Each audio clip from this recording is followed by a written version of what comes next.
नमस्कार, फाइटर समाचार में आपका स्वागत है। पेश आज 29 अप्रैल सुबह 6 बजे राजस्थान की खास खबरें। पत्नी कौशल जोशी के निधन के बाद पूर्व मंत्री और कांग्रेस नेता महेश जोशी को 7 दिन के लिए अंतरिम जमानत मिली है। जयपुर के मणिपाल हॉस्पिटल में कौशल जोशी भर्ती थी। उन्होंने इलाज के दौरान दम तोड़ दिया। 900 करोड़ के जल जीवन मिशन घोटाले के मामले में महेश जोशी को प्रवर्तन निदेशालय ने 24 अप्रैल को गिरफ्तार किया था। उनके रिमांड अवधि खत्म होने पर पीएमएलए मामलों की विशेष अदालत में पेश किया गया। सुनवाई के बाद कोर्ट ने जेल भेज दिया था। इस दौरान सूचना मिली कि महेश जोशी की पत्नी का निधन हो गया। इस पर महेश जोशी के वकील ने कोर्ट के सामने अंतरिम जमानत की अर्जी लगाई। कोर्ट ने सुनवाई की और 7 दिन की अंतरिम जमानत मंजूर कर ली। जेजेएम घोटाले में अब तक पीयूष जैन, पदमचंद जैन, महेश मित्तल और संजय बडाया की गिरफ्तारी हो चुकी है। कांग्रेस अध्यक्ष मल्लिकार्जुन खड़गे ने पहलगाम आतंकी हमले को लेकर पीएम नरेंद्र मोदी पर निशाना साधा। खड़गे ने जयपुर के रामलीला मैदान में कांग्रेस की संविधान बचाओ रैली को संबोधित करते हुए कहा, देश की बदकिस्मती है कि जब देश के स्वाभिमान को धक्का पहुंचा हो उस वक्त आप बिहार के चुनावी भाषण कर रहे थे। सर्वदलीय बैठक में सब दलों के नेता आए, लेकिन दुख है कि पीएम मोदी उस बैठक में नहीं आए। बिहार दूर था क्या? सर्वदलीय बैठक में पीएम आते और योजना बताते, हमसे क्या मदद चाहिए। उन्होंने कहा कि आप 56 इंच की छाती की बात करते हो। अरे बाबा, कम से कम सर्वदलीय बैठक में बैठते तो हमें पता लगता कि क्या करने वाले हैं। खड़गे ने कहा, अंबेडकर ने संविधान बनाया, उसी कारण एक मामूली चाय बेचने वाला आदमी पीएम बन सकता है। मेरे जैसे मिल मजदूर का बेटा देश के विपक्ष का नेता बन सकता है। संविधान रहा तो ही आप पीएम बनेंगे, गृह मंत्री बनेंगे। चूरू के राजलदेसर में हुए हादसे में चिड़ावा बार एसोसिएशन के पूर्व अध्यक्ष और उनकी पत्नी की हादसे में मौत हो गई। उनकी स्कॉर्पियो सामने से आ रही दूध टैंकर से टकरा गई। मूल रूप से पिलानी के पास स्थित कुल्हारियों का बास गांव निवासी 42 वर्षीय अमित कुल्हारी अभी चिड़ावा की चौधरी कॉलोनी में अपने घर में रहते थे। वे अपनी मां 65 वर्षीय उर्मिला देवी को कैंसर के इलाज के लिए बीकानेर लेकर जा रहे थे। इस दौरान ये हादसा हो गया। अमित की मौके पर ही मौत हो गई। वहीं उर्मिला देवी ने अस्पताल में इलाज के दौरान दम तोड़ दिया। अमित के पिता हवा सिंह का पहले ही निधन हो चुका है। अमित अपने पीछे पत्नी मुकेश और 2 बेटों को छोड़ गए हैं। उनकी एक बहन भी है। अमित और उनकी मां के निधन के कारण चिड़ावा कोर्ट के वकीलों ने न्यायिक कार्य नहीं किया। हरियाणा के गुरुग्राम के लोगों को जल्द ही हेलीकॉप्टर टैक्सी सेवा का फायदा मिलना शुरू होगा। नागरिक उड्डयन मंत्री विपुल गोयल ने राजस्थान के एविएशन मिनिस्टर गौतम कुमार दत्त से मुलाकात की। दोनों मंत्रियों ने गुरुग्राम से सालासर और खाटू श्याम धाम के लिए प्रस्तावित हेलीकॉप्टर टैक्सी सेवा को लेकर कई घंटे तक विस्तार से चर्चा की।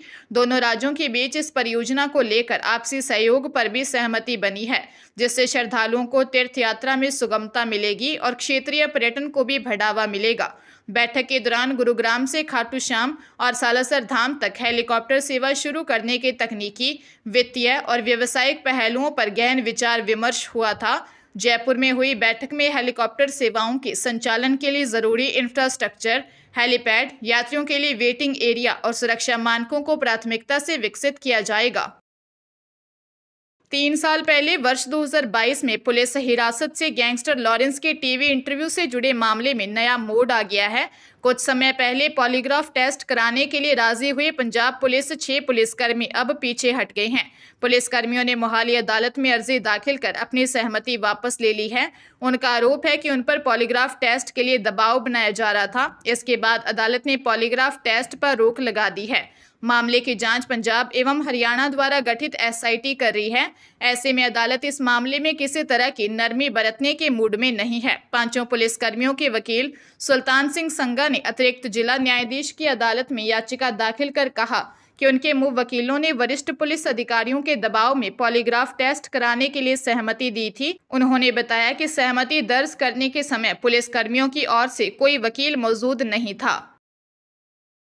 दक्षिण राजस्थान साइबर ठगों का नया गढ़ बन गया है। उदयपुर, चित्तौड़गढ़, राजसमंद और डूंगरपुर में ऑनलाइन एस्कॉर्ट सर्विस के नाम पर ठग लोगों को झांसा देकर 100 करोड़ रुपए से ज्यादा ठग चुके हैं। करीब 1000 युवा इस नेटवर्क में शामिल हैं, जो मेवाड़ वागड़ के गांवों से संचालित हो रहा है। डूंगरपुर के कुछ गांवों में बेरोजगार युवाओं को ठगी की ट्रेनिंग दी जा रही है। चित्तौड़गढ़ के अकोला, राजसमंद और उदयपुर में पढ़ने वाले दर्जनों स्टूडेंट्स के बैंक खाते किराए पर लिए जा रहे हैं। ऑटो चालक, चाय वाले और बुजुर्गों के नाम पर खाते खुलवा कर ठग पैसे ट्रांसफर करते हैं। सूत्रों का कहना है कि आसपुर के एक गांव में गुप्त ट्रेनिंग सेंटर चल रहे हैं।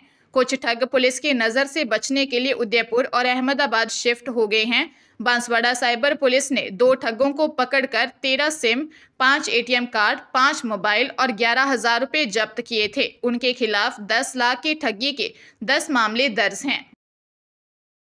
अक्षय तृतीया के अबुझ सावा पर जिले में शादियों की धूम रहेगी। सैकड़ों की संख्या में जोड़े परिणय सूत्र में बंधेंगे। बाजारों में सावा की रौनक नजर आने लगी है।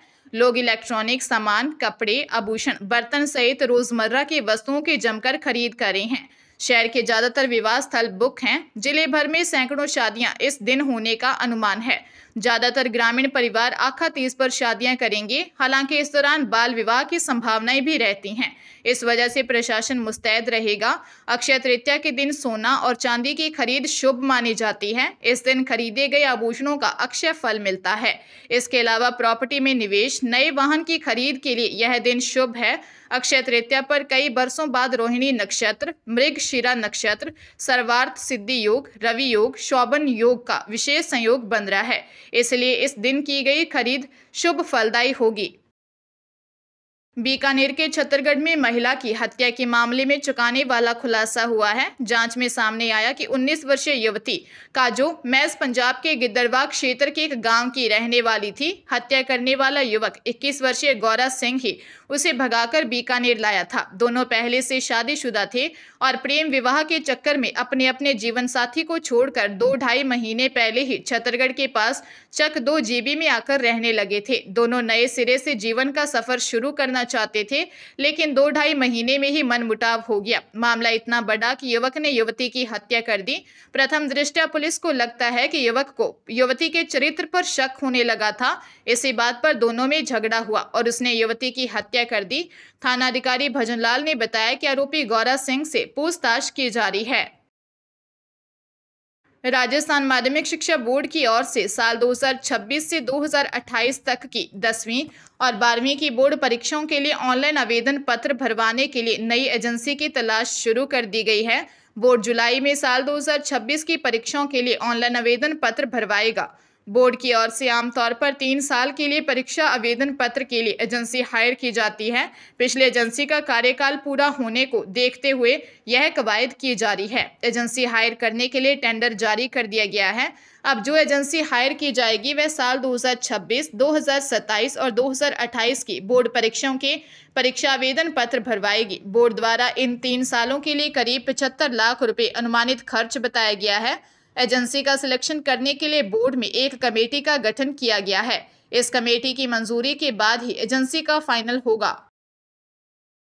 उत्तर पश्चिम रेलवे ने आगामी छुट्टियों के सीजन को देखते हुए यात्रियों की सुविधा के लिए जयपुर चूरू जयपुर रूट पर 2 स्पेशल ट्रेनों का संचालन करने का निर्णय लिया है। उत्तर पश्चिम रेलवे के CPRO कैप्टन शशि किरण के अनुसार गाड़ी संख्या 09701 डहर का बालाजी जयपुर चूरू स्पेशल ट्रेन 1, 2, 4, 6, 7, 8 और 9 मई को डहर का बालाजी स्टेशन से शाम 6:40 पर रवाना होगी, जो रात 11:30 बजे चूरू स्टेशन पर पहुंचेगी। वही गाड़ी संख्या 09702 चूरू डहर का बालाजी जयपुर स्पेशल ट्रेन 2, 3, 5, 6, 7, 9 और 10 मई को चूरू से सुबह 4 बजे रवाना होगी, जो सुबह 9 बजे डहर का बालाजी स्टेशन पर पहुंचेगी। रास्ते में यह ट्रेन नींदड़, बेनाड, चोमू, सामोद, गोविंदगढ़, मलिकपुर, छोटागुड़ा, रिंगस, पलसाना, सीकर, लक्ष्मणगढ़, फतेहपुर शेखावाटी, रामगढ़ शेखावाटी और बिसाऊ स्टेशन पर ठहराव करेगी। बाड़मेर जिले में घर में सो रही युवती के मुंह में कपड़ा ठूसकर अपहरण करने और गाड़ी में रेप करने की घटना सामने आई। पुलिस ने नाकाबंदी कर युवती को छुड़वाने के साथ 2 युवक को डिटेन किया है। थनाऊ पुलिस ने युवती का मेडिकल करवाया है। अब बयान दर्ज कर मामले की जांच शुरू कर दी है। युवती ने रिपोर्ट दी कि रात को खाना खाकर परिवार के साथ सोई थी। रात में अदरीम और जमशेर घर में घुसकर मेरे मुंह में कपड़ा ठूंसकर जबरदस्ती घर से उठाकर बोलेरो गाड़ी में डालकर गुजरात की तरफ ले जा रहे थे। चलती गाड़ी में दोनों ने बारी बारी जबरदस्ती से रेप किया। अपहरण की घटना के बाद पुलिस ने नाकाबंदी करवाई और धौरी मन्ना से आगे संचोर की तरफ निकलने के दौरान बोलेरो गाड़ी को रुकवा कर युवती और युवकों को डिटेन किया गया। फिलहाल पुलिस मामले की गहनता से जांच कर रही है।